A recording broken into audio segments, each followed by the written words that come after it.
नमस्कार, दिन भर की बड़ी खबरों में आपका स्वागत है। मैं हूं अस्मिता। इस बुलेटिन में आज बात होगी स्वास्थ्य मुसीबत से बढ़ती परेशानी की।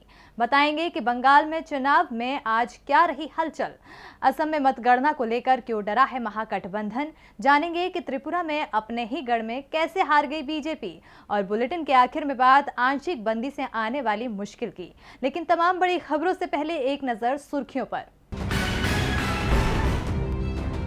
कांग्रेस सांसद राहुल गांधी की सलाह, बोले सीबीएसई परीक्षाएं आयोजित कराने पर फिर से विचार करे सरकार। कांग्रेस महासचिव प्रियंका गांधी ने भी की केंद्रीय शिक्षा मंत्री से सीबीएसई बोर्ड परीक्षा रद्द कराने की मांग। उत्तर प्रदेश और उत्तराखंड विधानसभा चुनावों को लेकर अखिलेश यादव ने साफ की समाजवादी पार्टी की रणनीति, दोनों राज्यों में अपने दम पर चुनाव लड़ेगी सपा। यूपी में कुछ सीटों पर आरएलडी के साथ होगा समझौता। मोबाइल पर अब बिना मर्जी के नहीं आएंगे SMS, telecom regulatory authority of India ने ब्लॉकचेन आधारित मैकेनिज्म अपनाने के दिए निर्देश। भारतीय बाजारों पर छाया स्वास्थ्य मुसीबत का डर, एफपीआई ने अप्रैल में अब तक भारतीय बाजारों से 929 करोड़ रुपए निकाले। संक्रमण के मामले बढ़ने के बीच इकोनॉमिक रिकवरी प्रभावित होने की आशंका। सुर्खियों के बाद बात आज की बड़ी खबर की। देश में इन दिनों स्वास्थ्य मुसीबत ने अपना पैर पसार लिया है। संक्रमण की चपेट में आने वालों की संख्या तेजी से बढ़ती जा रही है। पिछले 24 घंटे में तो मरीजों की संख्या ने रिकॉर्ड ही तोड़ दिया है। पीएम दवाई और कड़ाई की बात करते हैं, लेकिन राज्य दावा कर रहे हैं कि दवाई तो है ही नहीं। कड़ाई करने से लोगों की परेशानी बढ़ जाएगी। तो क्या है बढ़ते संक्रमण के बीच देश का हाल, देखिए ये रिपोर्ट। देश में इस बार संक्रमण की रफ्तार बेहद तेज है। हर दिन संक्रमण की चपेट में आने वालों की संख्या बढ़ती जा रही है। ऊपर से तमाम स्वास्थ्य विशेषज्ञ दावा कर रहे हैं कि पीक तो अभी आया नहीं है। 20 अप्रैल के आसपास संक्रमण का पीक आ सकता है, यानी एक दिन में संक्रमण के मामले 2 लाख के भी पार जा सकते हैं। पिछले 24 घंटे में 1,52,000 से ज्यादा नए मामले सामने आए हैं। संक्रमण के मामले में भारत एक बार फिर दुनिया के टॉप 3 देशों में शामिल हो गया है। इसके बाद कई राज्य तो पूर्णबंदी पर भी विचार कर रहे हैं। इससे पहले पीएम ने मुख्यमंत्रियों के साथ बैठक में भरोसा दिलाया था कि राज्यों की हर संभव मदद की जाएगी। इस समय कड़ाई और दवाई दोनों की जरूरत है। राज्यों ने अपने अपने स्तर पर कड़ाई शुरू भी कर दी है, लेकिन दवाई को लेकर केंद्र और राज्य के बीच लड़ाई शुरू हो गई है। कांग्रेस की कार्यकारी अध्यक्ष सोनिया गांधी तो केंद्र सरकार की वैक्सीन नीति पर ही सवाल खड़े कर चुकी हैं। सोनिया गांधी ने वैक्सीन के निर्यात को मोदी सरकार की सबसे बड़ी गलती करार दिया था। तो वहीं महाराष्ट्र के स्वास्थ्य मंत्री ने केंद्र सरकार पर गैर बीजेपी शासित राज्यों के साथ भेदभाव करने का आरोप लगा दिया। महाराष्ट्र के स्वास्थ्य मंत्री राजेश टोपे ने कहा कि सरकार बीजेपी शासित राज्यों को ज्यादा दवा और वैक्सीन दे रही है, जबकि जहां सरकार बीजेपी की नहीं है वहां सप्लाई बेहद धीमी गति से की जा रही है। महाराष्ट्र में तो टीके समाप्त होने वाले हैं। केंद्र सरकार जितने टीके हमें दे रही है उतने ही गुजरात को दे रही है, जबकि दोनों राज्यों की आबादी और आकार में बहुत अंतर है। रेमडेसिविर की भी राज्य में कमी है। वहीं खबर ये भी आई है कि ये दवा गुजरात में सूरत के बीजेपी कार्यालय में लोगों को मुफ्त में बांटी जा रही है। राजस्थान, यूपी, बिहार में भी टीके की कमी देखी जा रही है। वहीं कांग्रेस सांसद राहुल गांधी ने इन हालात पर तंज भरा ट्वीट किया है। न महामारी पे काबू, न पर्याप्त वैक्सीन, न रोजगार, न किसान मजदूर की सुनवाई, न एमएसएमई सुरक्षित, न मध्यम वर्ग संतुष्ट। आम खाना ठीक था, आम जन को तो छोड़ देते। देश में स्वास्थ्य मुसीबत की लहर तेज होती जा रही है, तो पश्चिम बंगाल में चुनाव प्रचार तेजी पकड़े हुए है। बंगाल में 4 चरणों का मतदान हो चुका है और इतने ही चरण का मतदान बाकी रह गया है। नेताओं की ओर से मतदाताओं को लुभाने की कोशिशें जारी है।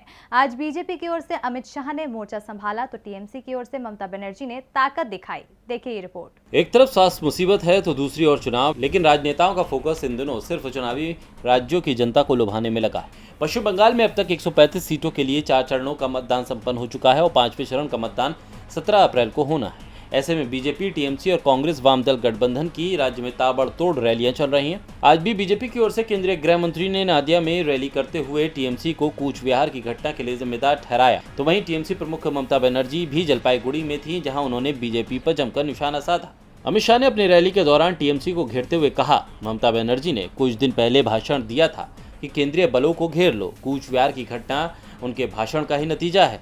वो ऐसा भाषण नहीं देती तो ये घटना नहीं होती।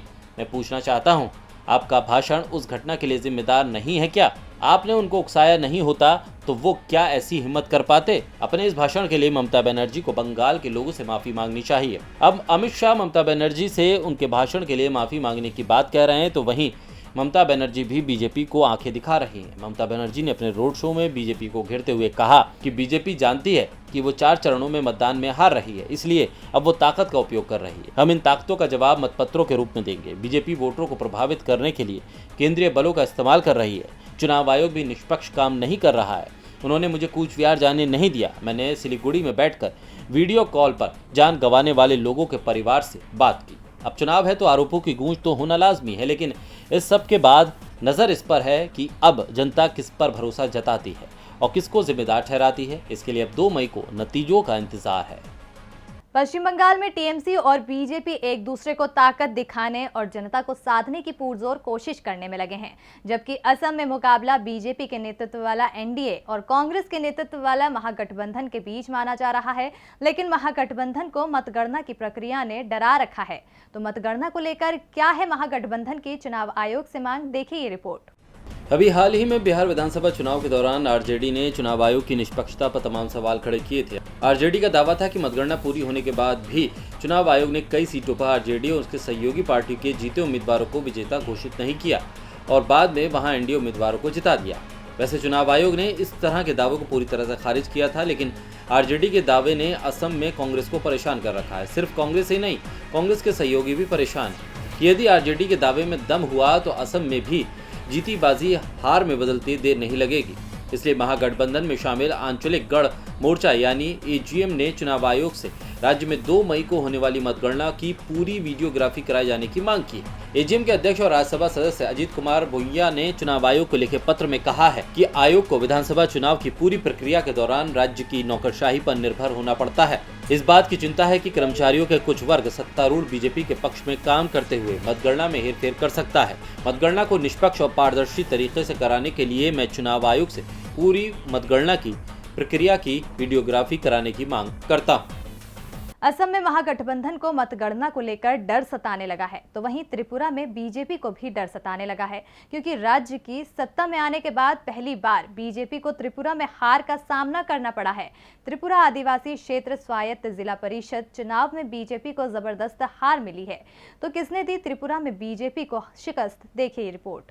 एक वक्त पर देश के आधे से ज्यादा राज्यों पर कब्जा जमाने वाली बीजेपी की हालत इन दिनों अच्छी नहीं चल रही है। जहां उसे कई राज्यों में हार का मुंह देखना पड़ रहा है, तो वहीं नगर निगम से लेकर पंचायत चुनावों में भी उसे धक्का लगा है और अब बीजेपी शासित राज्य त्रिपुरा से भी उसके लिए बुरी खबर सामने आई। त्रिपुरा कांग्रेस के पूर्व अध्यक्ष प्रत्योद किशोर देवबर्मन की अगुवाई वाले टीआईपीआरए ने त्रिपुरा आदिवासी क्षेत्र स्वायत्त जिला परिषद चुनाव में जीत हासिल की है। टीआईपीआरए ने 28 में से 18 सीटें जीती हैं। Tripura indigenous progressive regional alliance ने 18 और बीजेपी ने 9 सीटों पर जीत दर्ज की। एक सीट पर निर्दलीय उम्मीदवार को जीत मिली है। 30 सदस्यीय आदिवासी परिषद की 28 सीटों पर मंगलवार को मतदान हुआ था।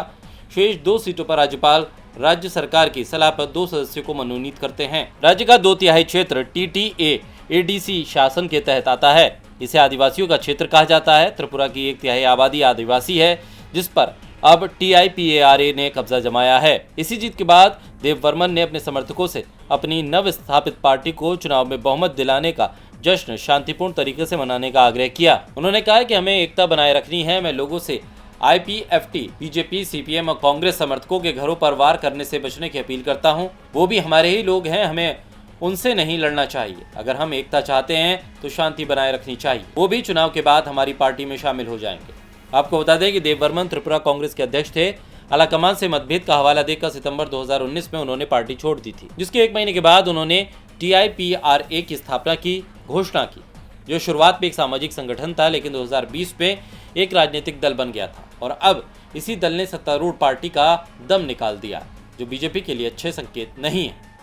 त्रिपुरा में आदिवासी क्षेत्र स्वायत्त जिला परिषद चुनाव में बीजेपी को हार मिली, जिसके बाद बीजेपी की रणनीति पर सवाल उठने लगे हैं। वैसे सवाल तो बीजेपी के नेतृत्व वाली केंद्र सरकार के फैसले पर भी उठ रहे हैं, क्योंकि दिल्ली बॉर्डर पर 4 महीने से भी अधिक समय से किसान बैठे हैं, मगर सरकार उनकी मांग पर ध्यान नहीं दे रही है। ऐसे में किसानों ने सरकार की मोर्चाबंदी के साथ ही अपनी रणनीति में बदलाव करना शुरू कर दिया है। तो आखिर कैसा रहा आज किसानों के आंदोलन का हाल, देखिए ये रिपोर्ट। किसान कृषि कानूनों के विरोध में सड़क से हटने को तैयार नहीं है। वहीं सरकार चुनावों में व्यस्त है, लिहाजा सरकार और किसानों के बीच बातचीत बंद है। किसान अपने आंदोलन को तेज करते जा रहे हैं। दिल्ली की सरहदों पर किसान महीनों से डेरा जमाए बैठे हैं। किसान नेता देश के दूसरे हिस्सों में जाकर भी इन कानूनों के खिलाफ लोगों को लामबंद कर रहे हैं। वहीं केंद्रीय कृषि मंत्री नरेंद्र सिंह तोमर ने कहा कि सरकार कृषि बिलों का विरोध कर रहे किसान संगठनों से बातचीत करने के लिए तैयार है।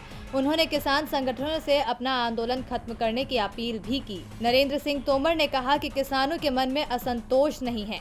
जो किसान संगठन इन बिलों के विरोध में हैं, उनसे सरकार बातचीत के लिए तैयार है। मैं किसान संगठनों से आग्रह करूंगा कि वे अपना आंदोलन स्थगित करें। अगर वे बातचीत के लिए आएंगे तो सरकार उनसे बातचीत के लिए तैयार है। कृषि मंत्री बातचीत करने का दावा तो कर रहे हैं, लेकिन ये नहीं बता रहे हैं कि सरकार किसानों के साथ कब बातचीत शुरू करेगी। किसान भी कई बार इस बात को साफ कर चुके हैं कि अगर सरकार कोई ठोस प्रस्ताव भेजती है तो किसान बातचीत के लिए तैयार हैं। दूसरी ओर आज सुबह किसानों ने कुंडली मानेसर पलवल एक्सप्रेसवे पर लगाए गए 24 घंटे के जाम को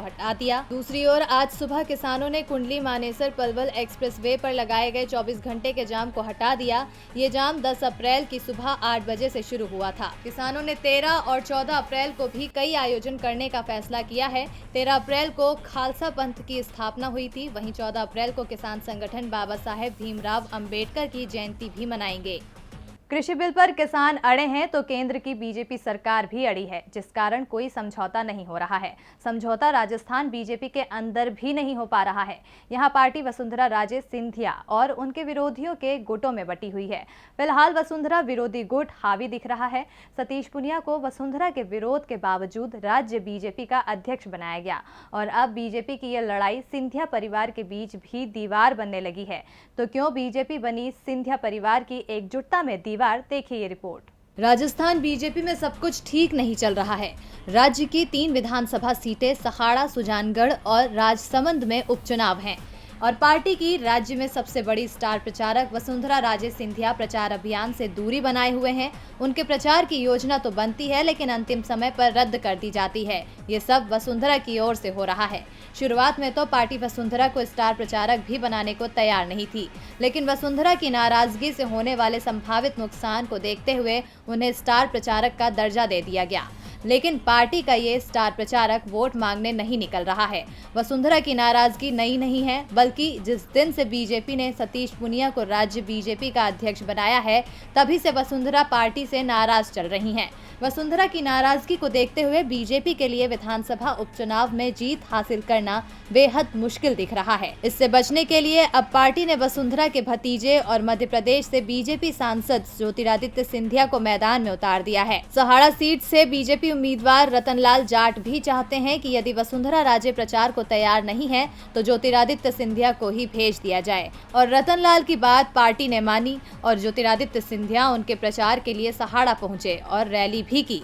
ज्योतिरादित्य सिंधिया के लिए बुआ यानी वसुंधरा की नाराजगी को स्वीकार कर पार्टी का प्रचार करना मजबूरी थी, क्योंकि वो पार्टी में 1 साल पहले ही शामिल हुए हैं और उनकी नजर केंद्रीय मंत्री पद पर है। सहाड़ा सीट से ग्वालियर रियासत और सिंधिया परिवार का रियासत काल से नाता रहा है। भाजपा वसुंधरा के सहारे इसी पुराने रिश्ते को भुनाना चाहती थी। वसुंधरा प्रचार के लिए तैयार नहीं हुई तो अब पार्टी ने ज्योतिरादित्य पर दांव खेल दिया है। ज्योतिरादित्य के राजस्थान में बीजेपी के पक्ष में प्रचार करने और वसुंधरा के दूरी बनाने के बाद सिंधिया परिवार में फिर से तनाव पैदा हो सकता है। और बुलेटिन के आखिर में बात आंशिक बंदी से भी होने वाले नुकसान की। स्वास्थ्य मुसीबत एक बार फिर से डराने लगी है। पिछले 24 घंटों में रिकॉर्ड मामले सामने आने के बाद अब कई राज्य पूर्णबंदी की योजना बनाने लगे हैं। वैसे पीएम नरेंद्र मोदी साफ कर चुके हैं कि इस बार पूरे देश में पूर्णबंदी नहीं लगाई जाएगी, लेकिन यदि यह आंशिक भी हुई तो भी ये देश की आर्थिक स्थिति के लिए बेहद मुश्किल भरी हो सकती है। इसे लेकर देश में चिंता की स्थिति है। तो क्यों आंशिक बंदी की संभावनाओं ने बढ़ाई है चिंता? देखिए ये रिपोर्ट। पिछले 24 घंटे में देश में 1.5 लाख से ज्यादा संक्रमण के नए मामले सामने आए हैं। महाराष्ट्र के सीएम साफ साफ संकेत दे रहे हैं कि राज्य में अब पूर्णबंदी ही एकमात्र विकल्प बचा है।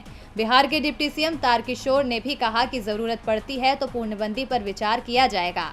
गुजरात, राजस्थान, पंजाब, दिल्ली, मध्य प्रदेश, यूपी सहित देश के तमाम राज्यों में रात के समय आने जाने पर पाबंदियां लगा दी गई है। दूसरी ओर पीएम मोदी ने साफ कर दिया है कि केंद्र इस बार पूरे देश में पूर्णबंदी नहीं लगाएगा। पूर्णबंदी का डर अब उद्योग संगठनों को भी सताने लगा है। उद्योग जगत का मानना है कि यदि आंशिक बंदी भी लागू की गई तो श्रमिकों और माल की आवाजाही प्रभावित होगी तथा इसका औद्योगिक उत्पादन पर बड़ा असर पड़ेगा। उद्योग मंडल CII की ओर से कंपनियों के CEO के बीच कराए गए सर्वे के आधार पर सुझाव दिया गया है कि जहां संक्रमण का असर ज्यादा है वहां पर पाबंदियां लगाई जाएं, लेकिन पूर्ण बंदी या आंशिक बंदी से बचा जाए क्योंकि इससे औद्योगिक उत्पादन पर जबरदस्त असर पड़ेगा। अधिकांश CEO ने कहा कि यदि आंशिक बंदी हुई तो श्रमिकों के आने जाने में मुश्किल होगी। 56% CEO ने कहा कि वस्तुओं की आवाजाही अगर प्रभावित होती है तो उन्हें 50% तक का उत्पादन का नुकसान हो सकता है। यानी साफ है कि सरकार के लिए अब दो तरफा मुश्किलें खड़ी हो गई हैं। यदि सरकार सख्त फैसले नहीं लेती है तो संक्रमण को रोकना बेहद मुश्किल हो जाएगा और यदि पाबंदियां लगाती हैं तो आर्थिक स्थिति पर असर पड़ेगा। और दिन भर की बड़ी खबरों में मेरे साथ इतना ही। देखते रहिए DB लाइव। नमस्कार।